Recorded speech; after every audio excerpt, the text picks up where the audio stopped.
திருச்சிற்றம்பலம். ஹர பார்வதிபதே ஹர ஹர மகாதேவா.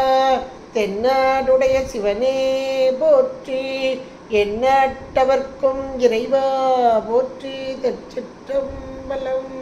ஒளியான திருமேனி உமிழ்தானோ மிகமேவும் கழியார வரும் யானை கடல் நாழும் மறவாமல் அழியாழும் மலர் தூவும் அடியார்கள் உளமாற வெளியாகும் வலிதாய வினை கூட நினையவே. திருச்சிற்றம்பலம். தில்லை குத்தபெருமான் திருவடிகளை சிறமேற்கொண்டு குருமகா சன்னிதானங்கள் பொற்பாதம் பணிந்து அடியவர் பெருமக்கள் பொற்பாதம் பணிந்து இன்றைய திருவாசக சிந்தனையிலே நமக்கு நீத்தல் விண்ணப்பத்தை சிந்தித்து கொண்டிருக்கிறோம். என்னுடைய திருவருளுக்கும் குருவருளுக்கும் நன்றி கூறி சென்ற பாடலில் 34வது பாடல் குதுகுதுப்பு இன்றி நின்று என் குறிப்பே செய்து நின் குறிப்பில் விதுவிதுப்பேனை விடுதி கண்டாய் விரையார்ந்து இனிய மதுமது போன்ற என்னை வாழைப்பழத்தின் மனம் கனிவித்து எதிர்வது எப்போது பயில்வி கையிலை பரம்பரனே என்பதாக இறைவனுடைய திரு உள்ள குறிப்பின்படி ஒழுகுவதில் விருப்பம் இன்றி, அதான் என் குறிப்பே செய்து நின் குறிப்பில் விதுவிதுப்பேனே. அருமையான வார்த்தை. என்னோட வழியில் போயிட்டு ஓ வழியெல்லாம் நான் அடைச்சி நிற்கிறேன் அப்படிங்கிறாரு. என்னுடைய மனம் போன போக்கிலேயே போகக்கூடிய என்ன நீ விட்டுடுவியா? விடமாட்டப்பா அப்படின்ற மாதிரி ஒரு அருமையான பாடலை அமைத்து கொடுத்தார். இன்றைக்கு 35வது பாடலிலே அப்படியே சொல்றார், பரம்பரனே நின் பழ அடியாரோடும், பரம்பரனே நின் பழ அடியாரோடும் என் படிரு விரும்பும் அரணே, விரும்பு அரணே முட்டுடுதி கண்டாய் மென்முயல் கரையின் அரும்பு அற நேர் வைத்து அணிந்தாய். அது அப்படியே சேர்ந்து இருக்கு. இதை கொஞ்சம் பிரித்து உங்களுக்கு கொடுத்துட்டேன். அரும்பு அற நேர் வைத்து அணிந்தாய். இது ஒரு அருமையான வார்த்தை. அப்படியே நீங்கள் பிராக்கெட் போட்டு வச்சுக்கலாம். பிறவி பிறவி ஐ வாய் அரவம். அடுத்த வார்த்தையும் அது கொஞ்சம் பிரித்து நீங்கள் எடுத்துக்கோங்க. பிறவியை வாய் அரவம் சேர்த்து இருக்கு. பிறவி ஐ கூட்டல் வாய் கூட்டல் அரவம். பிறவி ஐ வாய் அரவம் பொறும் பெருமான் வினையேன் மனமஞ்சி பொதும் உறவே என்பதாக ஒரு அருமையான பாடலை கொடுத்திருக்கிறார். முதல்ல பரம்பரனே என்று ஒரு விழிச்சொல்லாக கொடுக்கிறார் இறைவன் எம்பெருமான். பரன் என்றால் மேலான. எந்த தன்மை அப்படின்னா 8 குணங்களையும் சேர்த்து வச்சு நம்ம சொல்லலாம். அதுலேயும் பரம்பரனே அப்படிங்கிறார். மேலான, எல்லா பொருளுக்கும் மேலானவன். எல்லா உயிர்களுடைய இன்னைக்கு நாம உயிர்கள் நம்ம உயிர் குணத்தை எடுக்கும்போது அவனோ எப்படிப்பட்டவன்? மிகுந்த உயர்ந்த தன்மை கொண்டவன் அப்படின்றத அப்படியே ஒரு ஆர்வ மிகுதியில் சொல்லுவாங்களே, எப்பா உன்னுடைய குணம் எப்படிப்பட்டது அப்படின்னு சொல்லி, அது மாதிரி மனம் நெகிழ்ந்து சொல்வது போல ஒரு வார்த்தையை வச்சுக்கிறார். பரம்பரனே அப்படின்னு சொல்லிட்டு ஏன் அந்த நெகிழ்ச்சி வருது அப்படின்னா, ஒருத்தரை விழிச்சு முன்னாடி இருக்கிற அவரை விழிச்சு பா உங்களை மாதிரி இருக்க முடியுமா அப்படின்னு நம்ம சாதாரணமாக உலகே இல்லை எடுத்து சொன்னால் கூட அப்போ அவங்களுடைய மேலான தன்மை இங்கே புரிதல். அப்பா உங்கள் குணம் மாதிரி யாருக்கு வராது அப்படின்னு அவங்கள நம்ம சொல்கிறோன்னா அந்த குணத்தை இவர்கள் உணர்ந்ததால் அது வரும். இப்போ இந்த மாணிக்கவாசகர் என்ற ஆன்மா, ஜீவான்மா, இறைவனை நன்றாக உணர்ந்த நிலை. இதுதான் நம்ம சாத்திரத்தில் பக்குவ நிலை. அப்படி அல்ல பரிபாகமுற்ற நிலை. அப்போ தான் இறைவனை பற்றி தெரியும். நமக்கு இன்னைக்கு இறைவனை பற்றி தெரிகிறதெல்லாம் உள்நோக்கவே இல்லை. வெளிநோக்கி நம்ம செல்கிறோம். உள்நோக்குதல், அந்த உள்நோக்கி வர வர வரத்தான் இறைவன் யார் என்ற நிலை தெரியும். இவர் உள்நோக்கி வந்து அந்த இறைவனுடைய பெருமைகளை உணர்ந்தவர். அதனால் பரம்பரனே என்று சொல்லி அதுக்கு ஒரு காரணம் அடுத்து சொல்றார் பாருங்க. நின் பல அடியாரோடும், நின் பல அடியாரோடும் என் படிரு விரும்பு அரணே. அருமையான ஒரு வார்த்தை பாருங்க. அதாவது பல அடியார் அப்படிமோ திருவம்பாவையிலும் கூட வருது. புத்தடியார் புண்மை தீர்த்து ஆட்கொண்டால் பொல்லாதோ அப்படின்பா. நாங்களாம் இப்போ புதுசாக வந்த அடியார்கள், நீங்களாம் பரம்பரையாக வந்தவங்க. அப்போ நாங்கள் ஒரு சில தவறு செஞ்சால் கூட எங்களுடைய புண்மைகள்லாம் தீர்த்து ஆட்கொள்ளக்கூடாதா அப்படின்ற மாதிரி அருமையாக சொல்லுவாங்க. அப்போ பல அடியார்கள் என்பது என்ன அப்படின்னா, எத்தனையோ காலமாக இறைவனை வணங்கி வழிபாடு செய்தல். அது மட்டும் இல்லை, எத்தனையோ பிறவிகளில் இந்த ஆன்மா தொடர்ந்து செய்யும் அந்த பக்குவ நிலை, அந்த சரியகிரிய யோகம் என்று சொல்லும், அந்த தவ முதிர்ச்சி ஒரு பிறவியில் வராது. எத்தனையோ பிறவி, அந்த எத்தனையோ பிறவியில் வரக்கூடியது தான் தவ முதிர்ச்சி. அந்த தவ முதிர்ச்சி தான் ஞானத்தின் படி. அப்புறம் ஞானத்தில் ஒரு 4 படி நிலை இருக்கு. கேட்டல், சிந்தித்தல், தெளிதல், நெட்டை ஓடுதல். அப்படி அந்த கேட்டல் சிந்தித்தல் முதல்ல 2 வரும். இந்த கேட்டல் சிந்தித்தல் அப்படின்னு வரும்போதே திருவருளை கொஞ்சம் பற்றக்கூடிய நிலை. பற்றினாலும் உலகவாதனை கொஞ்சம் வந்து போகும், உடனே விட முடியாது. இது மலவாசனை என்று கூட சொல்லலாம். இதை மலவாசனை கூட, ஏன்னா 8ஆம் சூத்திரத்திலேயே குருவாக அந்த சிவம் தோன்றி அங்கே சிவரூபத்தில் ஆன்ம தரிசனம் அப்படியெல்லாம் வரும். ஆனால் 9ஆம் சூத்திரத்தில் தான் ஆன்ம சுத்தி வரும். 10ஆம் சூத்திரமும் ஆன்ம சுத்தி, இதுவும் அது அப்படிம்பார். அப்போ அது என்ன இது என்ன அப்படின்னா எல்லாமே மல வாசனைகளே. மலம் முதலே நீங்கியாச்சு. அதாவது குரு வடிவில் வந்து இறைவன் காட்சி தந்த மாத்திரத்தில் மலங்கள் எல்லாம் நீங்கியது. ஆனால் மல வாசனை இங்கே பற்றி கொண்டிருப்பதால் அலமந்த நிலை, அந்த அலமந்த நிலையை பற்றார்னு ஒரு வார்த்தையில் சொல்லுவோம். இது திருவருட்பேரிலே நம்ம அழகாக பார்க்கலாம். உயிர் விளக்கம் வருது, ஆனாலும் கூட இன்னும் அழுந்திய நிலை வரல. பற்றார் என்றால் கொஞ்சம் திருவருளோடு ஒன்றி நின்றாலும் கூட, ஆனால் கொஞ்சம் இந்த உலகம், அந்த உலக மயக்கம் லேசாக வரக்கூடிய ஒரு நிலை. அதான் பற்றார், இன்னும் முழுமையாக பற்றாதவர்கள். அடுத்த நிலை தான் உற்றார். அந்த முழுமையாக தெளிந்து கெட்டல்லையே கொஞ்சம் வர ஆரம்பிச்சுட்டு சிந்தித்து, அந்த சிந்தித்தில் முழுமை வரும்போது தான் தெளிவு, அப்புறம் தான் நெட்டை போடும். அதில் தான் உற்றார் நல்ல இறுகப்படுத்திக்கணும். அது மட்டும் பத்தாது, அதோட இன்னும் அழுந்தி அனுபவிக்கணும், சிவத்தை அனுபவிக்கணும். அதுதான் பெற்றார், 3வது நிலை. இப்போ இந்த 3 நிலையில் இவங்க, அதாவது மணிக்க வாசகர் தன்னை சொல்கிறாருங்க. இப்போ நம்மளாம் எங்கே போகிறது? நான் என் படிரு அப்படிங்கிறார். பல அடியாரோடும் என் படிருங்கிறார். அப்போ இவர் தன்னை புத்தடியாரை வச்சுக்கிட்டார். அப்போ பல அடியார்களை சொல்கிறார். பல அடியார்கள் என்பவர் பெற்றவர்கள், அந்த சிவ இன்பத்தில் திளைத்து நிற்பவர்கள், அந்த இன்புறு நிலைன்னு சொல்லக்கூடிய அதில் சிவப்பேறு பெற்று அப்படியே அடி திருவடி இன்பத்திலே தோய்ந்தவர்கள். அப்படிப்பட்ட அடியாரோடும் அவர்களோடு என் படிரு, என்னையும் ஒரு ஆளாக வச்சு என்னுடைய பண்பு. ஏன்னா அவங்களுடைய பண்பு என்பது என்ன அப்படின்னா, சதா காலமும் இறைநிலை, இறைவனையே நினைத்து கொண்டு இருக்கிறது சதா காலமும். அந்த சதா காலமும் இறைவனை நினைதல்னா என்ன பொருள்னா, இறைவன் மீது அன்பு செலுத்து. முதல்ல இறை வழிபாடு செய்ய செய்ய செய்ய செய்ய இதுக்கு பேர் பக்தின்னு சொல்லலாம். அந்த பக்தி முருகி அன்பாக, அதான் ஞானம் ஈசன்பால் அன்பே என்பார். அப்போ அந்த அன்பான ஒரு நிலைதான். அந்த நிலையை அடைந்தவர்கள் அங்கே பல அடியார்கள். இன்னும் அந்த அன்பு என்ற ஒரு நிலைக்கு வராத என்னையும், அதாவது என்னுடைய பண்பு கொஞ்சம் உலகியலோடு அந்த ஒத்து உலகியலை விரும்பக்கூடியதாக இருக்கிறது. அப்போ இன்னொரு பண்பை சொல்கிறார்.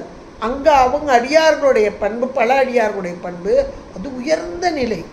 அதோட கூட போய் என்ன வச்சியப்பா, அந்த பல அடியாருடைய குணத்தோட என்னுடையது என்ன அப்படின்னா உலகியல், இந்த உலகியல் மயக்கம், அது ஒரு வஞ்சகத்தன்மை, அதையும் சேர்த்து வச்சியே அதை உடன் நிகழ்ச்சியாக வைத்தல் அப்படின்றத அந்த 2 வரியில் அழகா சொன்னார். பரம்பரனே, நீ மேலானவன், நீ பல அடியாரோடும் என் படிரு விரும்பு அரணே, இதையும் சேர்த்து வச்சியே. இது எப்படி இருக்கு தெரியுமா? விட்டுடுதி கண்டாய், நீ என்னை விட மாட்ட. ஏன் தெரியுமா? இந்த பண்பை ஒரு ஓமை வச்சு சொல்றார். உங்ககிட்ட இருக்கிற 2 பொருள் இப்படி நல்லா உன் மேல அன்பு செய்கிற, குற்றமே இல்லாத குணமே கொண்ட அந்த பல அடியாரையும் குற்றமே செய்யும் என்னையும் அப்படியே ஒன்றா வச்சிருக்கையே. இது சலம் இலன், இவன் சங்கரன். சலம் இல்லாத தன்மை அங்கே தெரிகிறது. அதை ஒரு அருமையான ஒரு பொருளை காமிக்கிறார். உங்ககிட்ட என்ன இருக்கு தெரியுமா அப்படிங்கிறார். மென் முயல் கரையின் அரும்பு அற நேர் வைத்து அணிந்தாய் அப்படிங்கிறார். அதாவது அந்த திங்கள்னா சந்திரன், அதனுடைய மெல்லிய ஒரு கீற்று. என சந்திரன் ஒரு காலத்தில் தவறு செய்த போது தேய்ந்தே போக கடவா என்ற ஒரு சாபத்தை ஏற்றுக்கொண்ட போது அந்த சாபத்தினால் மெலிந்து கொண்டே வருகிறான். முழுமையாக இருந்த நிலவு இப்போ மதி, அது திங்கள் தேய்ந்தே வருகிறது. இவருடைய திருவடிச்சார்பு பட்ட மாத்திரத்தில் ஒரு கீற்றை தூக்கி ஜடாமுடியிலே, ஞானமே வடிவான ஜடாமுடியிலே இறைவன் எம்பெருமான் அங்கே வைக்கிறார். இப்போ அப்படிப்பட்ட ஒரு கீற்று அங்கே வைக்கப்பட்டது. திங்களின் அந்த மதி சந்திரனுடைய ஒரு கீற்று வைக்கப்பட்டது. ஒரு கீற்று வைக்கப்பட்டு அரும்பு அற நேர் வைத்த, அது எப்படி இருக்குதான், மென்முயல் கரையின் அரும்பு அப்படிங்கிறார். அதாவது மென்முயல் கரை அப்படின்னா, நம்மளாம் இப்போ நிலாவை பார்ப்போம் வானத்தில், அந்த முழு நிலவாக இருக்கும்போது நல்லாவே தெரியும். என்னவோ ஒரு முயல் இருக்க மாதிரி கருப்பான ஒரு உருவம் தெரியுது அப்படின்னு சொல்லுவாங்க. இன்னும் நிறையெல்லாம் கதையெல்லாம் சொல்லுவாங்க அதுக்கு. ஏன்னா அந்த திங்களில் இருக்கக்கூடிய ஒரு கரை, அது ஒரு களங்கம். அது ஒரு முயலின் உருவம் போல ஒரு கற்கற்பாக இருக்குது பாருங்க. இப்போ கூட இந்த கிரகணம் வரும்போது அப்படியே சந்திரனை ஒரு பாம்பு கவ்வுனுது அப்படிலாம், அதுக்கு என்னென்னவோ சொல்லிகிட்டு இருப்பாங்க. சரியா இருக்கட்டும். இந்த ஒரு முயல், மென் முயல் கரை அப்படின்னு ஒரு வார்த்தையை கொடுத்துருக்கிறார். அப்போ மென்மையான ஒரு முயலின் உருவம் போன்ற கரை, அதாவது அந்த களங்கம் கொண்ட திங்கள், அதான் மெல் அரும்பு. அடுத்து அரன்னு ஒரு வார்த்தையை வச்சார். அரை என்றால் அரா, பாம்பு. இது குறைந்து வந்திருக்கிறது. அரா பாம்பு செய்யுள் பார்த்தீங்களா? அதனால் அந்த கொஞ்சம் குறுகி வரக்கூடியதாக வந்திருக்கு. அரா என்றால் பாம்பு. இப்போ இந்த முயல் கரை அப்படின்னு சொன்னாங்க இல்லையா, முயல் உருவம் போன்ற களங்கமுடைய திங்கள், அது அன்மொழி தொகை. குறிச்சுக்கோங்க, ஓரளவுக்கு தெரிஞ்சுக்காங்க, தெரிய விருப்பம் உள்ளவங்க தெரிஞ்சுக்காங்க. அன்மொழி தொகை. ஒருத்தர் அங்கே முன்னாடி போய்கிட்டு இருக்காரு, அதான் சிவப்பு சட்டை, இங்கே வாங்க அப்படிம்போம். அது சிவப்பு சட்டையா? அவர் சட்டை அணிஞ்சிருக்கிறார் சிவப்பா, அதனால் அவரை கூப்பிட்றதுக்கு பேர் தெரியாது, சிவப்பு சட்டை இங்கே வாங்கும்போம். அதே போல் இங்கே இந்த களங்கம் ஒரு முயலை போல அமைந்திருக்கிறது. அதனால் மென்முயல் அங்கே சொல்லப்பட்டது. மென்முயல் கரையின் அரும்பு. அரும்புனா சின்ன கீற்று. அந்த களங்கத்தை உடைய சிறிய ஒரு கீற்றான திங்களையும் அற என்றால் பாம்பையும் நேர் வைத்து அணிந்தாய். ரொம்ப அருமையான வார்த்தை. அந்த பாம்பு ஒரு பக்கம், இங்கிட்டு திங்கள், அதாவது மதி. மதின்னு சொன்னாலே அறிவு, பாம்புன்னு சொன்னாலே அறியாமை. இது அறிவு எங்கே இருக்கும்? திங்கள் மதி வானத்தில் இருக்கும். பாம்பு எங்கே இருக்கும்? பூமிக்கு உள்ளே இருக்கும், மறைந்து மறைந்து இருக்கும், இருளில் இருக்கும். இன்னும் சொல்லப்போனால் பாம்புன்ற இடத்துல இருளை போட்டுக்கலாம், மதின்ற இடத்துல ஒளியை போட்டுக்கலாம். ஒளி என்பது ஞானம், அறிவு, இருள் என்பது அறியாமை. இந்த ரெண்டையும் நேர் வைத்து அணிந்தாய். ரெண்டு நேர் இருக்க முடியுமா? இருளும் ஒளியும் நேர் நேராக ஒன்றுக்குள்ள ஒன்று மறைஞ்சினா பரவாயில்ல, நேர் நேராக இருக்க முடியுமா? இதை வைக்கிறது யார் அப்படின்னா இறைவன். அந்த ஒரு பெருமையை எங்க சொல்ற. அதனால தான் பரம்பரனேன்றார், மேலான ஆற்றல் உடையவன் நீ. ஏன்னா இப்படி சாதி பகைம்பாங்க இல்லையா, இது ஒரு ஜாதி, அறிவு சாதி, இது அறியாமை என்ற சாதி. இந்த ரெண்டையும் ஒக்க அந்த திருமுடியில் வைத்து, ஏன்னா சீவன் அப்புறம் சிவம், அடியார்கள் என்றால் சிவத்தோடு ஒன்றித்த சிவமாம் தன்மை பெற்றவர்கள், அவங்க தான் அடியார்கள். பல அடியார்கள், அந்த அடியார்கள் சிவமாம் தன்மை நல்ல ஞானத்தோடு விளங்கக்கூடியவர்கள், இந்த உலக விருப்பு வெறுப்பு எதுவும் இல்லாதவர்கள், அதாவது பிரபஞ்சத்தின் மீது பற்றே இல்லாமல் சிவத்தின் மீது முழுமையாக பற்று கொண்டவர்கள், மேலானவர்கள். ஆனால் சீவத்தன்மை உடைய ஆன்மாக்களோ காமம் குரோதம் என்ற அந்த சீவ குணங்களை எல்லாம் கொண்டவர்கள் அறியாமை. இதைத்தான் அழகா அந்த முதல் 2 வரியில சொல்லி அதுக்கு ஒரு ஒரு எக்ஸாம்பிள் சொல்கிறேன். நீ வச்சிருக்கியப்பா தலையில், எதை வச்சிருக்கிற அப்படின்னா, மென்முயல் கரையின் அரும்பு அரா நேர் வைத்து அணிந்தாய்.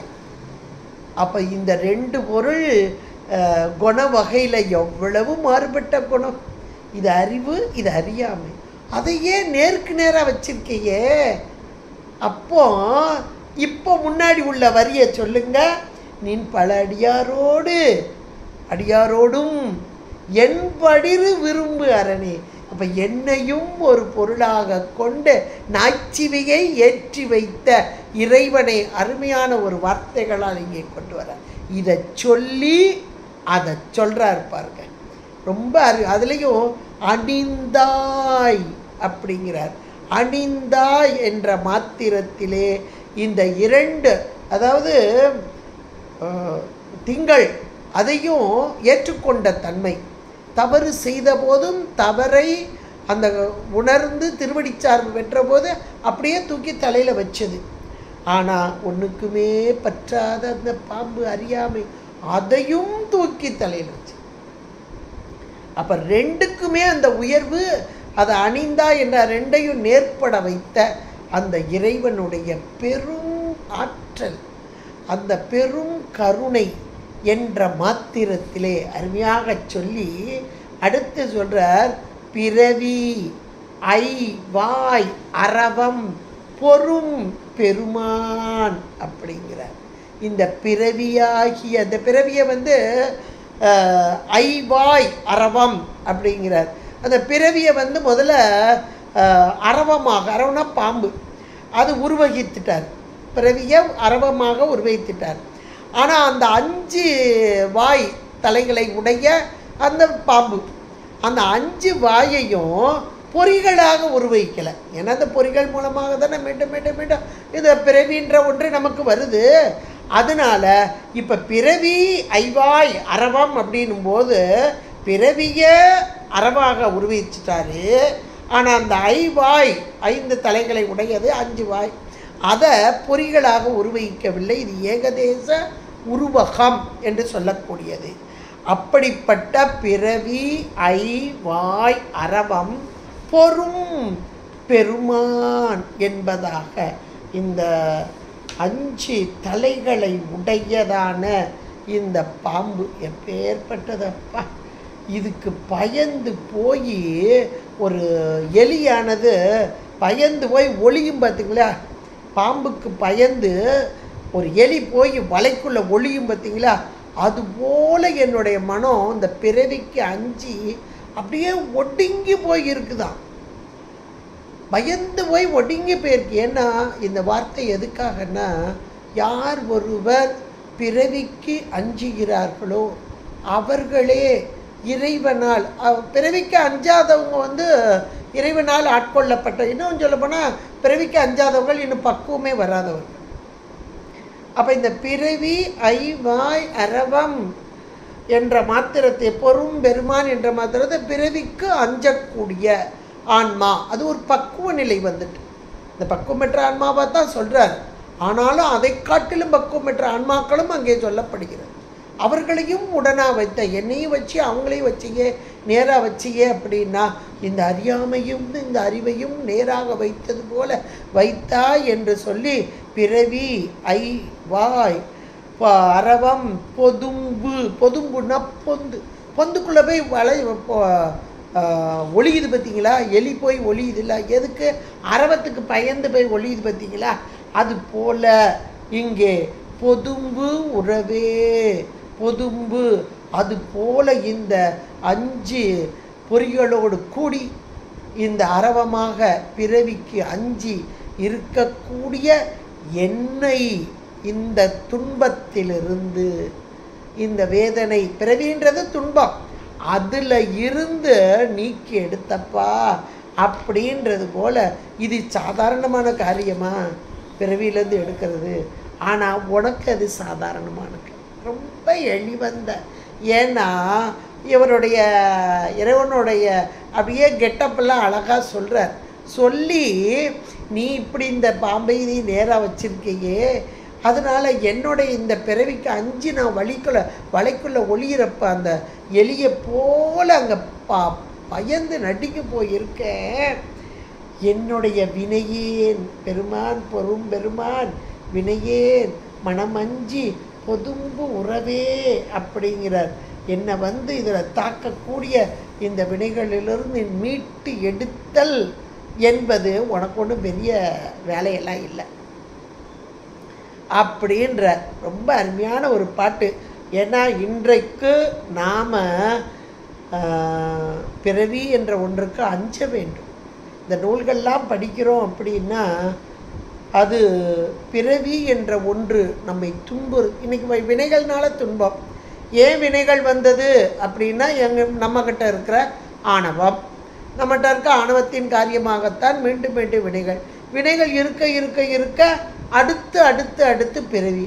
அப்போ மீண்டும் எனக்கு பிறவி வர வேண்டாம் என்றால் என்னுடைய பிழையெல்லாம் பொறுத்து, இந்த பாட்டு அதுதான், பிழையெல்லாம் பொறுத்து என்னை ஆட்கொள்ள வேண்டும் என்பதாக ரொம்ப அருமையாக சொல்கிறார். அப்போ அதுக்கு எனக்கு எந்த தகுதியும் இல்லை. ஏனென்றால் பல அடியார்கள் உன்மீது அன்பு கொண்டு சதா காலமும் உன்னையே நினைந்து கொண்டிருக்கும் பல அடியார்கள், அவர்களையும் இங்கே நேர் வைத்து என் படிறு விரும்பும் அரணே.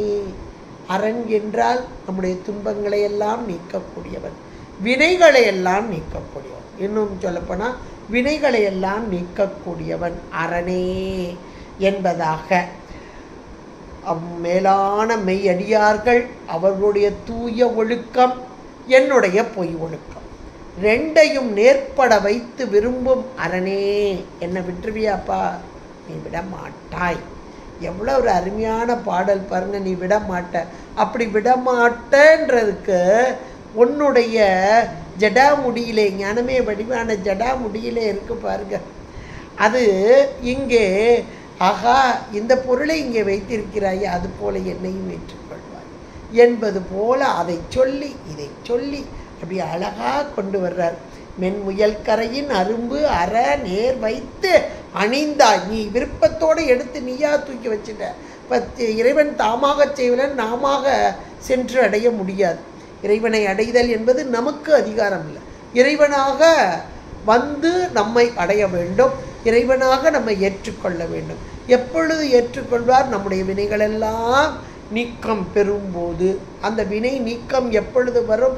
இந்த பிரபஞ்சம் என்ற மாயா காரியத்தின் மீது பற்றுக்களை நீக்கும் போது இந்த வினை நீக்கமும் இதெல்லாம் ஒன்றுக்கொன்று ரிலேட்டடாக வரக்கூடியது.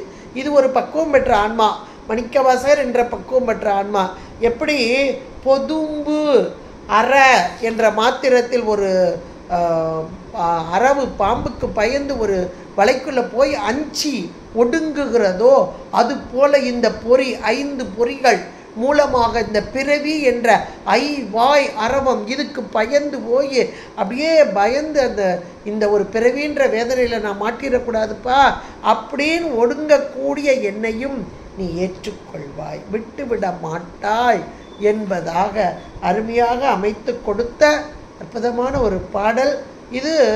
இந்த நீத்தல் விண்ணப்பம் முழுக்கவுமே பிரபஞ்ச வைராக்கியம் தான். இதுலேயும் பிரபஞ்ச வைராக்கியம், பிரபஞ்சம் என்பது மாயாகாரியம். அப்போ மாயாகாரியத்தை விட்டு நீங்கிய மாத்திரத்திலே, இந்த மாயாகாரியம் நீங்கும் போதே கண்மத்துக்கு இடம் இருக்காது. கண்மம் என்பது வினைகள் தான், ஆனால் வினைகளுக்கு இடம் கொடுத்துருக்கிறது மாயை தான். அப்போ மாயை நீங்குதல் என்ற மாத்திரத்திலே அந்த மேலான வினைகள் மீண்டும் மீண்டும் ஏறுதல் என்பது கிடையாது.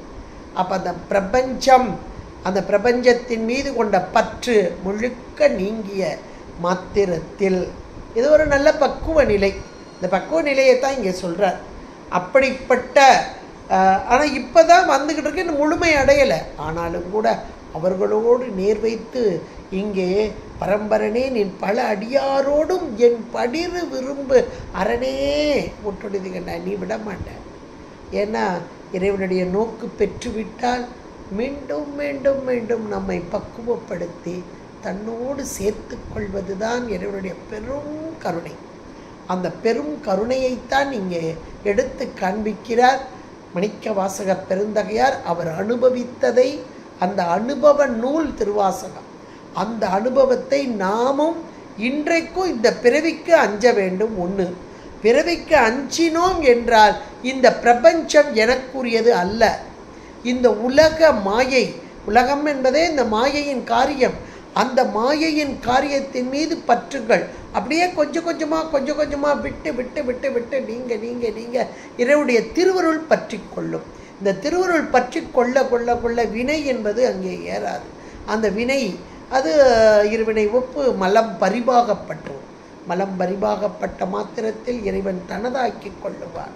மீண்டும் நமக்கு பிறவி என்பது கிடையாது என்பதை இந்த ஒரு பாடல்ல அதுக்கு உருவகமாக மென்முயல் கரையின் அரும்பு அற நேர்வைத்து அணிந்தாய் என்பதை அருமையான உருவகமாக அது கூட ஒரு இதோட சொல்லி இங்கே அருமையாக சொல்லி, இதை சொல்லி இங்கே நம்மை உணர வைத்தல். இந்த சாதி பகை அப்படின்னு சொல்லுவாங்க, அதை இங்கே உணர்த்தி, இது ஒரு சாதி, இது ஒரு சாதி, இது அறிவு என்ற சாதி, இது அறியாமை என்ற சாதி, அது ரெண்டையும் ஒன்றா நேரில் வச்ச பற்றியா, அது போல அப்படின்றதை இங்கே அருமையாக சொல்லி, இப்படிப்பட்ட மேலான அரண் பரம்பரன் இப்படிப்பட்ட நீ என்னை விட்டு விடுவாயா, விடமாட்டா என்பது போல அருமையான ஒரு பாடல். 35வது பாடல். பரம்பரனே நின் பல அடியாரோடும் என் படிறு விரும்பு அரணே விட்டுடுதி கண்டாய் மென்முயல் கரையின் அரும்பு அற நேர்வைத்து அணிந்தாய் பிறவி வாய் அரவம் பொறும் பெருமான் வினையேன் மனம் அஞ்சி பொதும்புறவே என்பதாக இது முழுக்க அந்த பிறவிக்கு அஞ்சிய தன்மை வந்து விட்டதால் இது பிரபஞ்ச வைராக்கியம். முழுக்கவே இது பிரபஞ்ச வைராக்கியம்தான். இது பிரபஞ்ச வைராக்கியம் என்பதாக இங்கே அமைந்துள்ளது. அடியாரோடும் என் படிறு என்ற மாத்திரத்தில் அது ஒரு அடியார், பல அடியார், அவங்களுடைய குணம் ஒரு பக்கம், நான் வஞ்சத்தோடு கூடியது. இதை உடன் நிகழ்ச்சியாக அங்கே அந்த அடியாருடைய குணத்தோடு என்னுடைய வஞ்சக குணத்தோடு கூடிய என்னையும் சேர்த்து வச்சையே இது உடன் நிகழ்ச்சியாக சொல்லக்கூடிய அற்புதமான ஒரு பாடலாக அப்போ நமக்கும் இங்கே இறைவன் எம்பெருமான் அருள் தருவார். விடமாட்டான், விட்டு உறுதி கண்டார் விடமாட்டான் என்பதை மிக அழகாக சொன்ன ஒரு பாடல். 35வது பாடல் நீத்தல் விண்ணப்பத்தில். இதை இன்றைக்கு சிந்திப்பதற்கு இறைவனுடைய திருவருளும் குருவருளும் கூட்டியமைக்கு திருவருளுக்கும் குருவருளுக்கும் நன்றி கூறி கேட்டு மடைந்த அனைவரின் பொற்பாதம் பணிந்து விடைபெறுகிறேன். நன்றி, வணக்கம். திருச்சிற்றம்பலம். ஹர பார்வதீபதே, ஹர மகாதேவா. தென்னாடுடைய சிவனே போற்றி, எந்நாட்டவர்க்கும் இறைவா போற்றி. திருச்சிற்றம்பலம்.